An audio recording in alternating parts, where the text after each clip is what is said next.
আসসালামু আলাইকুম, সকলে কেমন আছেন? যারা বলে আমসত্ত্ব তৈরি করতে কোনো কষ্ট হয় না বা আমসত্ত্বের এত দাম কেন, তাদের জন্য আজকের আমার এই ভিডিও।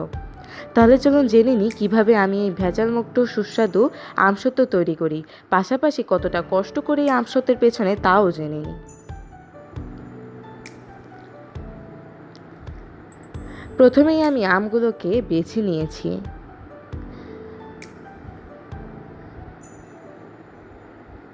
দেখুন,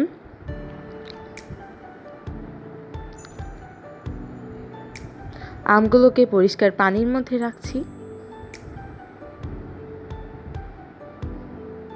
এরপর আমগুলোকে পানি দিয়ে ভালো মতো ধুয়ে নিয়েছি, যাতে কোনো ময়লা অবশিষ্ট না থাকে।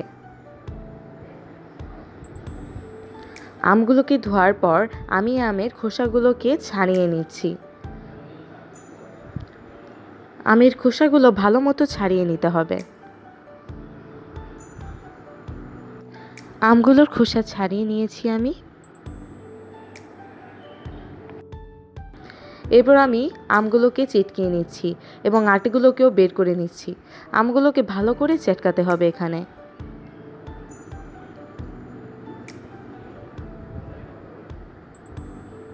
যাতে কোনো আম অবশিষ্ট না থাকে।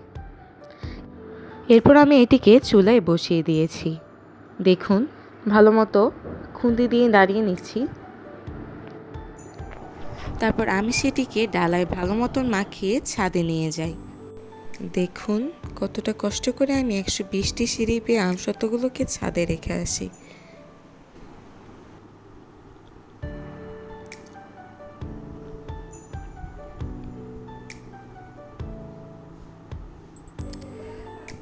তবে যতই কষ্ট হোক না কেন, আমার এই সুন্দর ছাদটি দেখলেই যেন মনের মধ্যে শান্তি আসে।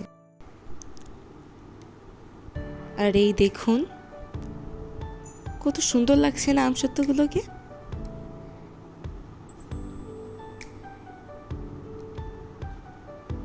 আর এই যে হলো আমার ছাদের মনোরম দৃশ্য। আর এই দোলনায় বসলে যেন আমার সব কষ্টই মুছে যায়। সো এইভাবেই আমি আমার ভেজালমুক্ত আমসত্ত্ব তৈরি করি। সকলকে দেখার জন্য অসংখ্য ধন্যবাদ।